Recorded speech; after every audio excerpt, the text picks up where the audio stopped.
Kapag sinabing preso, may dalawang pananaw dito. Most people see prisons as a place of punishment for criminals.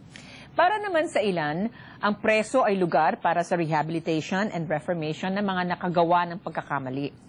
What side would you take? Before you make a judgment, kamustahin natin ang kondisyon sa loob ng correctional institution for women. Impyerno sa lupa kung ituring ng ilan ang mga kulungan dito sa Pilipinas. Mabaho, marumi, mainit at masikip. Isang lugar kung saan ang kalayaan ay nahaharang ng mga rehas at barbed wire sa paligid. Walang pinipiling kasarian, lalaki man o babae. Dito sa Correctional Institution for Women sa Mandaluyong, nakapiit ang humigit kumulang sa 1,800 babaeng inmates, kahit pa 800 katao lamang ang kapasidad nito. Sa katunayan, ito na raw ang pinakamaliit na major correctional institution sa bansa, ngunit dito rin pinakasiksikan ang mga preso. Kung tutuusin, isa na ito sa pinakamalinis. Meron kasi silang mga gawaing pangkalinisan. Bukod dito, meron din silang mga livelihood tulad ng paggawa ng bags. Ang ilan, inaaliw ang sarili sa paglalaro, mapalipas lang ang oras sa bilangguan. Dalawa sa pangunahing kaso ng mga kababaihan dito ay illegal recruitment at drugs. Isa si Malu Santero sa mga nahatulan ng reklusyon perpetua dahil sa paggamit at pagtutulak ng droga noong 1999. Mahirap po para sa akin kasi 3 po yung iniwan kong anak at lahat po yun iniwan ko lang po sa nanay ko. Nabigla rin ako sa pangyayari na hindi ko akalain na aabot ako sa ganitong sitwasyon. Nang unang beses niyang isuot ang kulay orange na uniforme noong bagong salta pa lamang siya sa koreksyonal, doon niya naisip na ibang mundo na ang kanyang papasukin. Bigla po akong natauhan. Sabi ko, dahil lang sa bisyo napunta ako sa lugar na to. Dahil lang sa bisyo nawalay ako sa mga anak ko. Di kalaunan, nagkasya na lamang si Malu sa pagbabasa ng pocketbooks at pagtatype sa opisina ng koreksyonal. Napapabilis po niya yung oras. Naiisip ko pa rin lumaya, syempre physically, pero at least nagiging kagamit-gamit ako kahit na nakakulong po ako. Isa lamang si Malu sa mga kababaihan sa koreksyonal na binibilang ang mga araw sa pag-asang makakalaya rin sila. Ngunit para kay Malu, ibang kalayaan ang kanyang natagpuan sa likod ng mga rehas. Nagkakaroon talaga ng sobering reality. Like when you listen to what Malu is, when she was relating her story na hindi niya naakalain na she will end up there. Just by doing that, perhaps the little buying and selling of drugs. Of course, drugs is a serious crime. No? Okay. Sometimes it's too late for us to realize that there are consequences for everything that we do na alam nating hindi tama. Pero pinipilit pa rin natin gawin. Nakakalungkot nga eh. Pero isang magandang point nun minsan, sa mga panahon na ganun, doon natin nakikilala mas pinapahalagahan ang pamilya natin at doon natin nakikilala ang Diyos. Diba? Parang when you're pushed to the end, that's when... Pushed to the end, you have nowhere else to look but up. Ano kaya ang kalayaang natagpuan ni Malu sa loob ng mga rehas ng correctional institution? Malalaman natin yan maya-maya. Convicted prisoners might have lost their liberty and certain civil rights while in jail, but they are still entitled to basic human rights. After all, they are still humans who have the capacity to change. Kaya tinawag na Bureau of Corrections ang ahensyang ito dahil pangunahing layunin nito ang i-correct o itama at ibalik sa wastong kalagayan ang mga buhay ng mga preso. Sana lang ay maayos ng ahensya ang kondisyon ng mga kulungan para mabigyan ng sapat na higaan, pagkain at atensyong medikal ang mga preso. Ang maayos na pagtrato sa kanila ay makakatulong sa reformasyon nila. Tama yan, Connie. A reform in the prison system can definitely contribute to the rehabilitation of prisoners. And speaking of reformation, we've got other stories of amazing restoration of lives in store for you today. So stay with us. Susunod. Yung kalayaan, physical yun eh. Okay, inaasam natin yun. Na-realize ko na kahit na nagkasala sila, sana hindi ko nilagay sa mga kamay ko yung batas. Abangan. Mabigat ba ang mga problema mo? Pakiramdam mo'y nag-iisa ka. Nawawalan ka na ba ng pag-asa? Bakit di mo subukang tumawag? may kaibigang naghihintay sa'yo.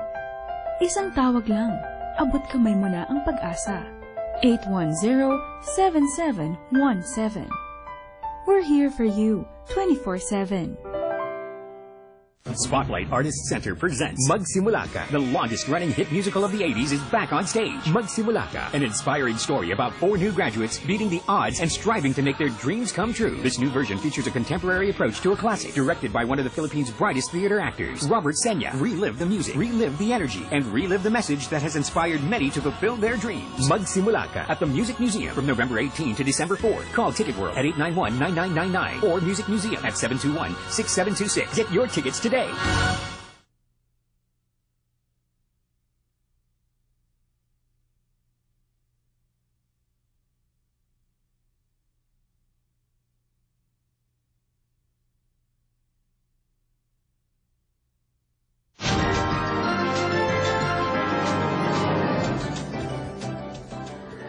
Tuwing Sabado ng hapon, isang kakaibang ingay ang naririnig sa gymnasium ng koreksyonal.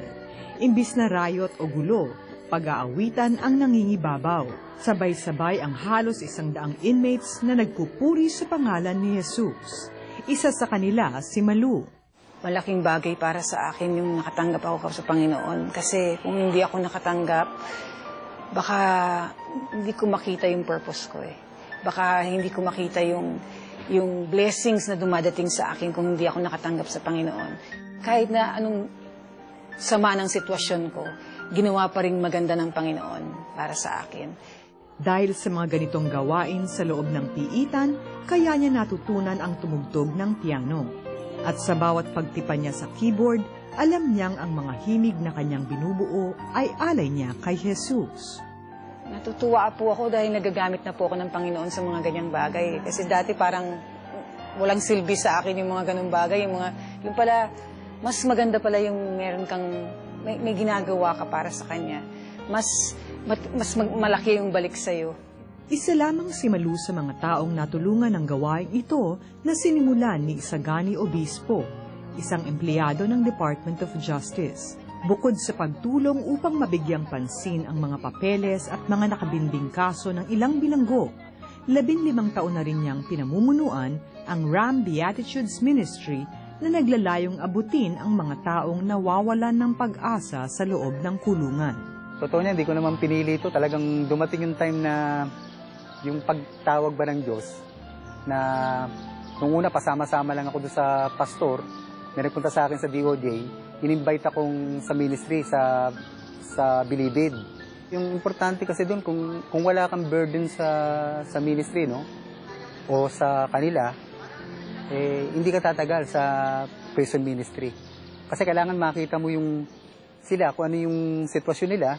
Dito ay nagsasagawa sila ng mga Bible studies, counseling at praise and worship upang mapatibay ang pananalig sa Diyos ng mga inmates.